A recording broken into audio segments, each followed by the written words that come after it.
Hello and welcome to part 2 of the layout update. In this update I'm going to cover phase 3 and 4 of the layout, and also have some smatterings of trains running in between as well. Hope you enjoy. Any questions, please get in touch.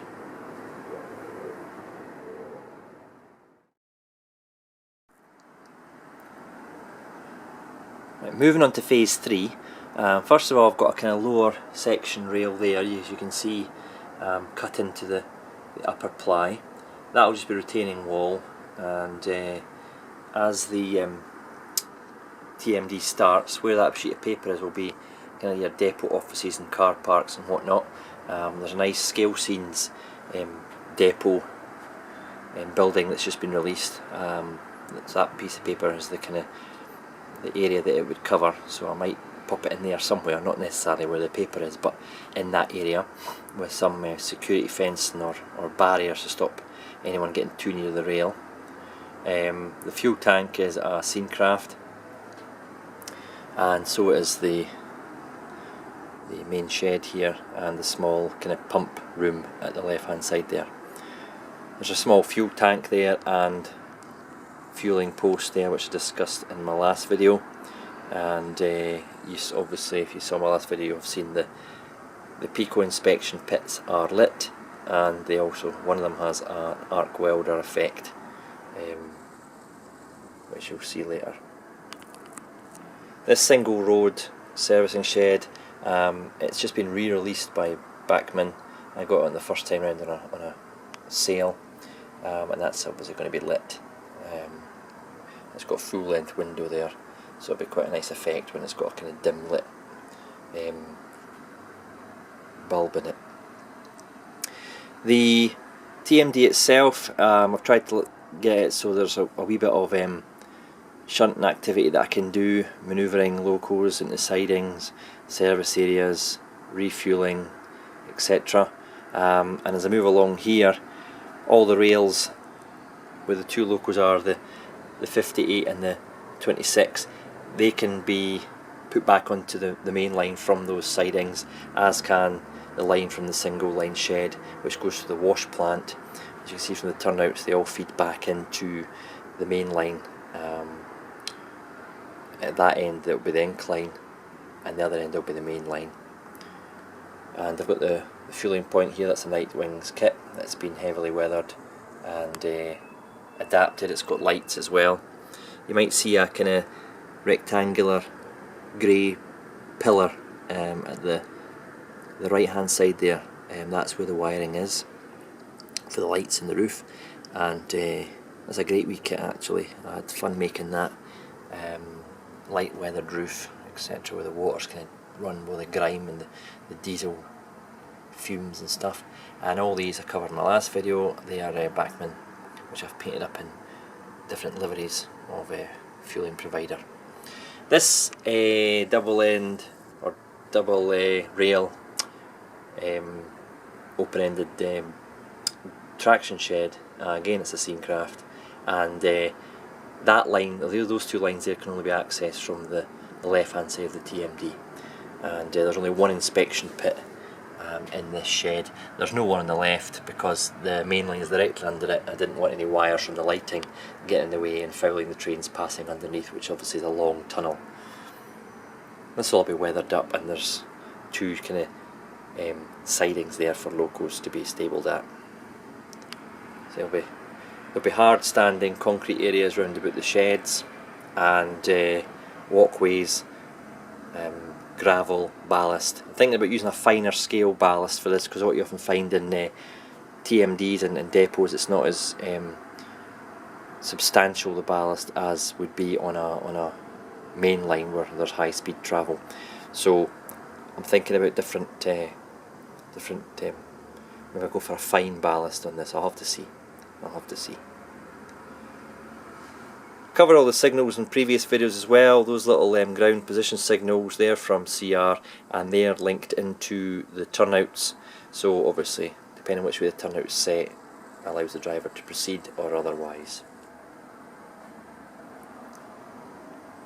And all down the front of this here, to box it in, will be walling, archways, infilled archways, and I'll have to come up with a solution as to have them there but also easily removed to access any wiring issues, any turnout maintenance, turnout motor maintenance, because all my wiring is stuck in there, and there's a lot of it, from obviously the signals, the dropper wires, the turnout motors, everything is boxed in there and obviously feeds through to them underneath the main baseboard. So that'll be Dean Park TMD, which I'll keep working on the next 12 months.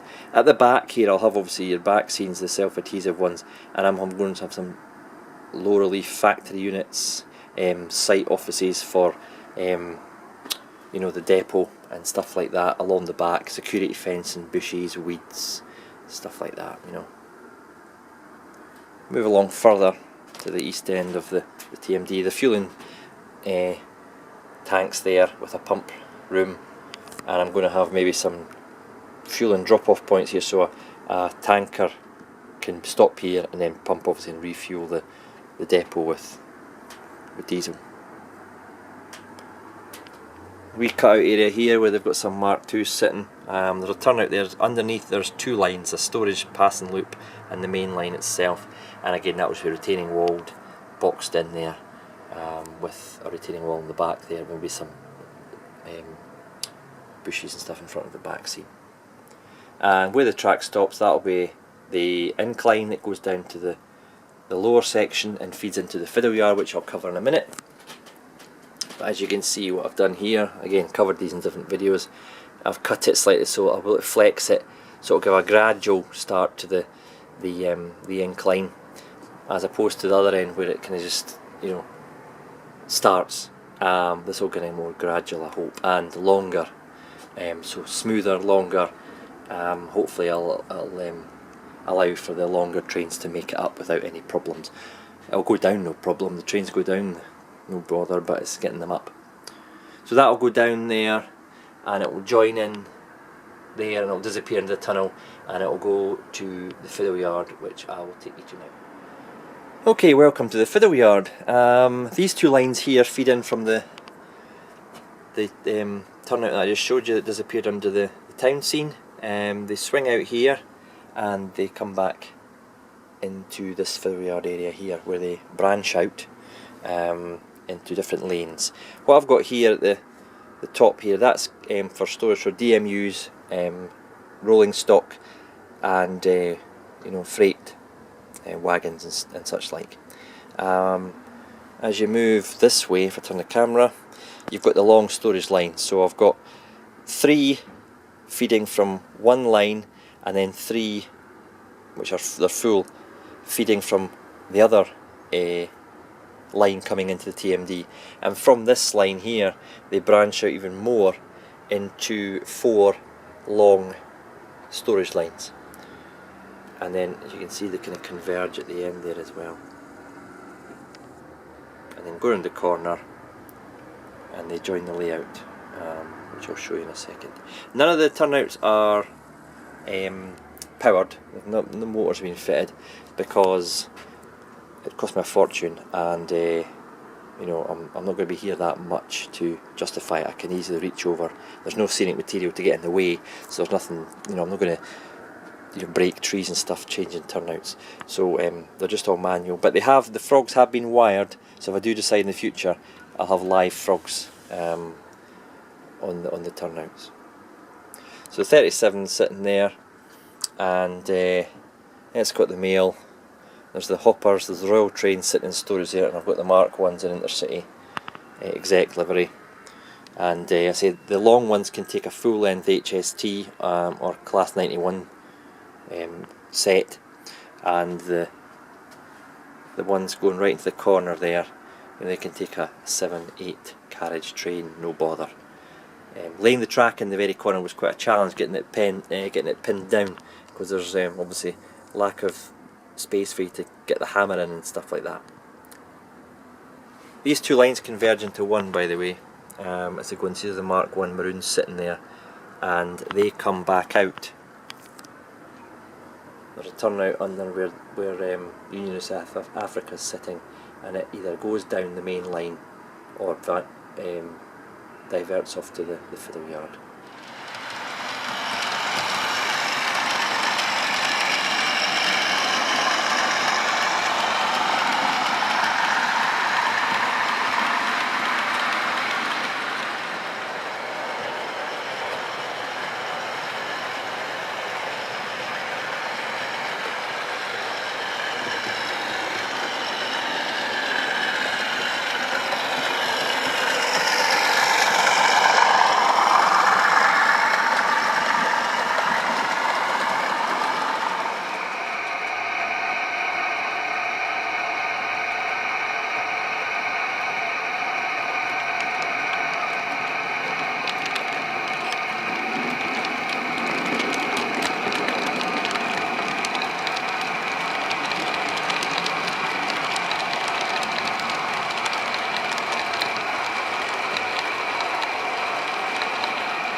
Okay, last but not least, here is phase 4 of the actual layout, and obviously the incline will go at the right hand side of the screen there. You've got the two upper main lines. As I showed you in my mainline video just for Christmas, these lines have got foam super elevation to give it a bank, to give the track a kind of bank, or a cant as they call it, so they can go higher speed around the corners as is in real life. These are Tillig pieces that they give a very slight angle, but you know, it's noticeable when the train's going round it, especially a full length HST sweeping around the curve. It's brilliant to look at. And they straighten it obviously on the straight, and then again it starts on the curve and goes round towards the two flats there. This will be my kind of Waverley Garden style part of the layout as well. Where the boxes in the paper, that will be a kind of straight raised area coming round to here, and there'll be a scenic break here of some sort, bridge, raised section with some factory units or something, I don't know. Any ideas, suggestions, please post in the comments. And this will be kind of setting lower down as well into a cutting, just like Waverley Garden section between Haymarket and Edinburgh Waverley Station. And where the tracks disappear, there'll be obviously twin tunnel mouths going right under the town scene into the station. This is probably one of the last phases to be done scenic wise. There's just so much to do, isn't there? I'm not going to rush it. The wee cutout there at the left hand side of the screen at the very back, that's a small cutout of the ply. Then won't be seen when I've got the time put there, but that's just to aid me clearing the tracks under here, just so I can get my hand in. Again, if I put the CMX cleaner in there, it'll be fine, but sometimes you need to get in if there's a derailment and stuff. I've tried to make it as accessible as I can, but it's not always easy up in a loft. This is the town scene. At the left hand side of the rails will be a raised area, and at the right hand side will be a slightly less raised area.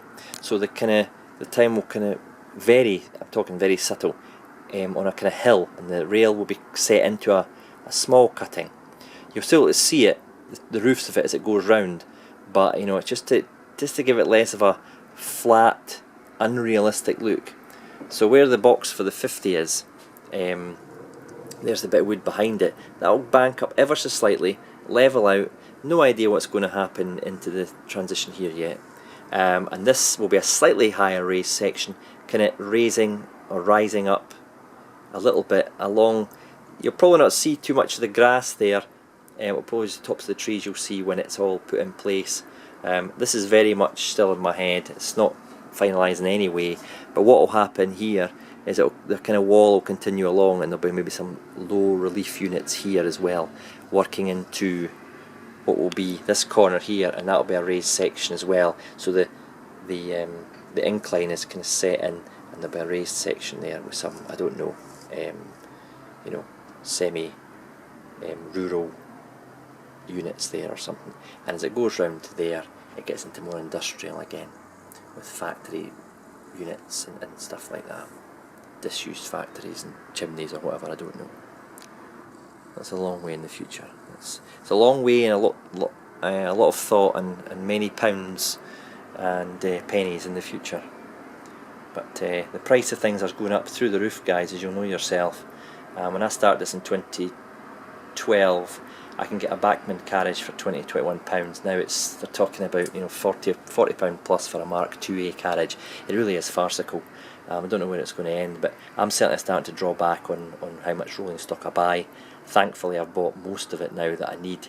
It'll be limited to, you know, more HSTs, some Mark IIFs, that kind of stuff in the future. But it's really getting a farce, and they've got to do something about this.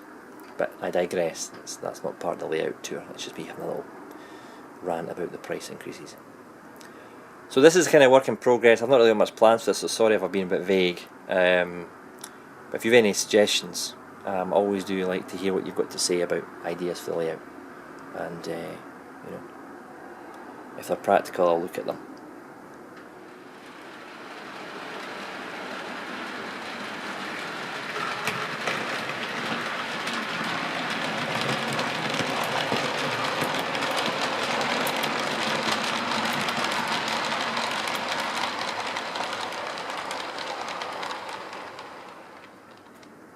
Okay, that's the end of the tour. I hope you've got something from that, and I hope it's shown where I've come from in the last 2.5, 3 years with the layout, and where I plan to take the layout in the next couple of years and into the future after that. Any questions, please get in touch. I do enjoy responding to your comments and your questions. Thanks for watching, and see you again soon. Bye bye now.